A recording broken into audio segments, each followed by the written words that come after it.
You're standing at the edge of a glossy mahogany coffin, the scent of lilies and stale regret thick in the air, and you can practically taste the tension crackling between the velvet-draped pews.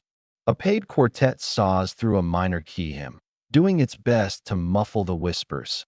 Whispers that hiss about shares, deeds, and the size of a forgotten fortune. Everyone in this steepled room believes the man inside the box is never getting up again. But we know a heartbeat still throbs under that embroidered satin, and in a matter of minutes the corpse they came to cash in on will sit bolt upright, stare his children in the eyes, and ask, no, demand, to know why they killed him before the undertaker ever touched a scalpel.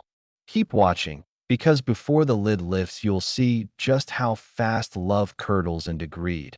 How an empire built on sweat can collapse into ash with a single forged signature, and how a father facing the ultimate betrayal decides to turn his own funeral into the most expensive lesson his heirs will ever learn. Richard Rick Whitmore never planned to be a hero, but life sanded him into something just shy of invincible. He clawed through factory floors, traded sleep for spreadsheets, and by 55 presided over Whitmore Industrial Holdings, a soaring lattice of glass and steel worth north of $400 million. His boardroom legend was all sharp suits and sharper elbows. Yet in the warm, rust-colored glow of his study, he kept a battered shoebox stuffed with kindergarten art, camp letters, and Mother's Day scribbles. Proof he treasured Olivia, Marcus, and Dean more than any quarterly report. What he missed was that children fed on platinum spoons sometimes develop an appetite for carving knives. Olivia, eldest and ruthlessly polished, treated affection like an acquisition. Buy low, leverage sentiment, sell high.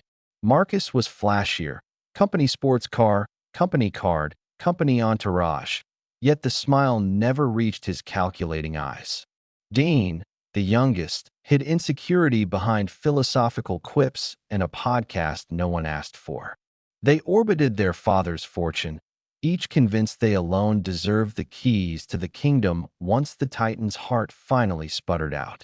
That chance came on a hazy August morning when Rick staggered during a shareholders' Q&A. Cameras caught him gripping the lectern, sweat blooming through custom wool as words dissolved on his tongue. He collapsed, a redwood felled mid-sentence, and the live stream cut to a corporate logo while paramedics fought to restart what ambition had nearly burned out. By noon, Olivia had commandeered a corner office and was phoning family lawyer Seth Marwick, voice trembling just enough to sound heartbroken while she asked for guidance on Dad's estate in this uncertain time. Rick survived. A stress-induced cardiac event, doctors said, terrifying but hardly fatal. Yet while he lay sedated in a private ward, catheters tracing pale blue veins, his children convened a meeting that would have chilled him colder than any mortuary slab. Under low chandelier light, they pored over advanced directives like buzzards mapping sinew. Olivia argued a DNR would honor Dad's wishes. Marcus sputtered moral support, but secretly texted a broker about liquidating Whitmore subsidiaries if the old man flatlines. Dean paced, intellectualizing, until he blurted that an extended recovery could vaporize stock value. Wouldn't it be kinder to end things swiftly? They voted 3-0. Then they bribed Dr. Clarence Doyle, a physician with malpractice suits stitched under his lab coat, to declare irreversible brain death before sunrise. Paperwork flowed. A death certificate was typed for a man still breathing. But Rick's night nurse, Lena Alvarez, sensed malice swirling in the corridor. She'd grown up on folk tales where family feuds masked poison, and the amber warning in her gut ignited when Doyle flashed an unsigned certificate. She pressed record on her phone, captured enough of his whispered confessions to make a DA salivate, and hid the file in the cloud. 2 hours later, she leaned over Rick's bed, whispered, "They're burying you alive," and slipped 14 critical words into his ear. "If you can stand, meet me at St. Jude's Chapel before noon tomorrow." At 4:17 a.m., Rick's eyelids snapped open like shutters in a hurricane. He ripped out 4 lines, heart hammering with new ferocity. Staggering down dim hallways, he stole Scrubs, an orderly's badge, and Lena's handwritten map to the chapel. Dawn saw him shoulder through a service door and gulp night air that tasted of asphalt and revenge. Meanwhile, Olivia placed a call to Silver and Sons Funeral Homes and insisted on an expedited memorial cremation for Dad's dignity. She booked the Whitmore Mausoleum Room, maximum capacity 150, framed by marble cherubs and rose gold candelabras. Marcus oversaw press releases dripping with strategic sorrow. Dean drafted a eulogy so steeped in self-pity you'd think he was the fallen patriarch. They framed their rush as keeping the tribute intimate, but everyone within their insider circle recognized a land grab. Assets frozen too long invite audits. Ashes scatter faster than subpoenas. Rick took a rideshare, face hidden beneath a surgical mask, to St. Jude's, a Gothic stone chapel flickering with vigil candles. Lena was waiting, trench coat cinched, eyes darting. She handed him a prepaid phone, the original death certificate, and the audio file, Doyle agreeing to certify without final neurological confirmation. Rick listened, jaw flexing. Then he burned the certificate in a votive flame, sparks pirouetting up the nave, and swore Lena lifetime protection. The timer on his children's comfort had just begun. Preparations for the viewing unfolded like clockwork. Marcus pre-approved 6-figure floral arrangements. Anything less looked tacky on social media. Olivia rehearsed tears in front of a ring light. Authenticity calibrated to maximize sympathy shares.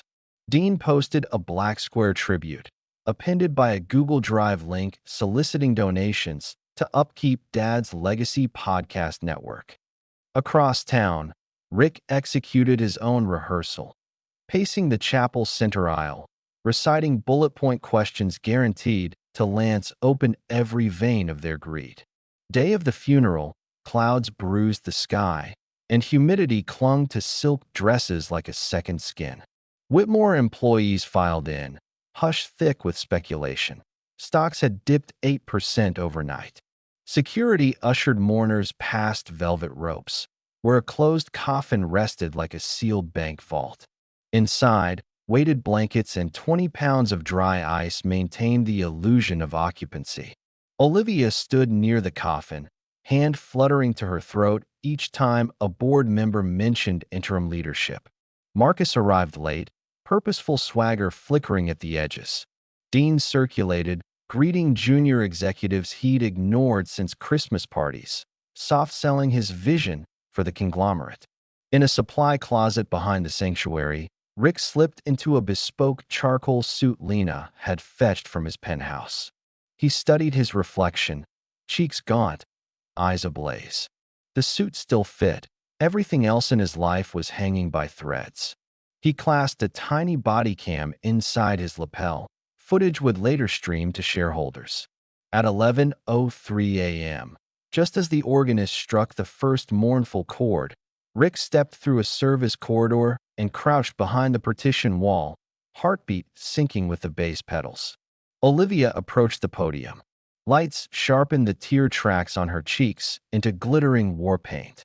"We gather to honor a titan," she began, voice quavering in perfect Dolby tones. She spun a tapestry of half-truths. Dad loved philanthropy. Dad believed in community. But her gaze kept skimming to the front row where Seth Marwick clutched a manila envelope, the freshly notarized will that, unbeknownst to her, was about to combust. Rick signaled Lena via text.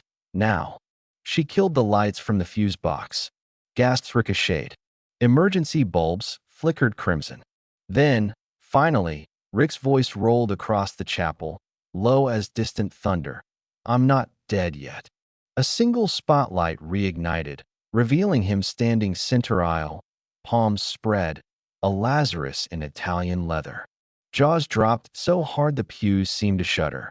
Olivia's mouth formed a shape between prayer and profanity. Marcus stumbled back, colliding with a commemorative wreath. Dean managed one syllable, wah, before swallowing it. Rick addressed the room, and each syllable knifed through the hush. He chronicled the collapse, the forged document, the bribe. He played the audio recording over the speaker system. Doyle's voice confessed everything. Mourners erupted in shocked murmurs. Board members fished out phones, live tweeting the corporate coup unraveling in real time. Marcus lunged toward the controls, but security halted him.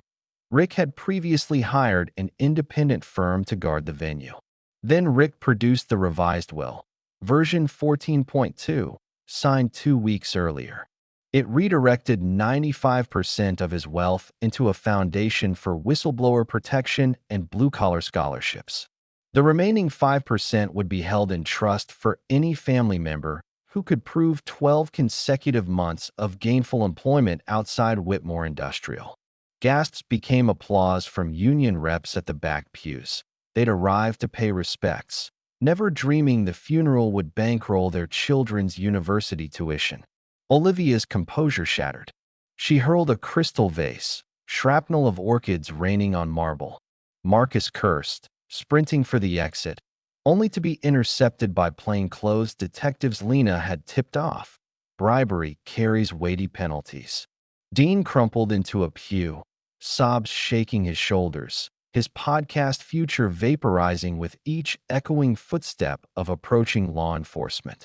Rick walked to the coffin, flipped the lid, and gazed into the empty chamber, a luxurious tomb he'd nearly occupied. Then he turned to the audience and delivered a masterclass in controlled fury. When family trades love for ledger lines, he said, inheritance becomes an anchor. I refuse to drown. He snapped the lid shut. The sound rang like a gavel. Outside, news drones hovered, streaming the spectacle worldwide. Stock tickers flipped from red to green as investors interpreted Rick's survival and his ruthless purge of corrupt heirs as a stabilizing force. Whitmore Industrial climbed 12 points by close of market, gratitude priced in. Police escorted Doyle out in handcuffs, coat flapping like a disgraced banner. Olivia, wrists zip-tied, alternated between threats of litigation and pleas for mercy. Marcus tried to spin the arrest as a miscommunication, cameras capturing his sweat-slicked grin dissolving into panic. Dean, released pending investigation, wandered to the parking lot and slumped against a pillar, recording a voice memo to his followers. If betrayal were a cryptocurrency, I'd be a trillionaire. Rick emerged into the slate-gray afternoon, cameras snapping. Reporters shouted. He ignored their questions, pausing only to squeeze Lena's shoulder in silent gratitude. They walked side by side down the marble steps toward a waiting town car.